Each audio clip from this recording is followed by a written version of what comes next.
સુરતના કામરેજ નજીક express highway પરથી ₹14.72 લાખનો વિદેશી દારૂનો જથ્થો ઝડપી પાડવામાં આવ્યો છે. કામરેજ તાલુકાના હલધરુ ગામની હદમાંથી પસાર થતા નેશનલ એક્સપ્રેસ હાઈવે પરથી એક ટેમ્પોમાં છુપાવીને લઈ જવાતો વિદેશી દારૂનો જંગી જથ્થો ઝડપી પાડવામાં આવ્યો છે.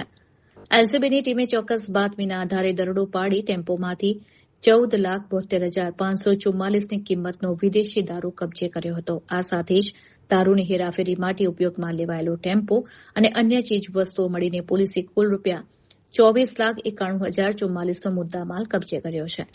કાર્યવાહી દરમિયાન પોલીસે ટેમ્પોના ચાલક મુસ્તાક અહેમદ ખંડાકરની સ્થળ પરથી ધરપકડ કરી કાયદેસરનો ગુનો દાખલ કર્યો છે. આ ગેરકાયદેસર નેટવર્કમાં સામેલ અન્ય 4 આરોપીઓને વોન્ટેડ જાહેર કરવામાં આવ્યા છે.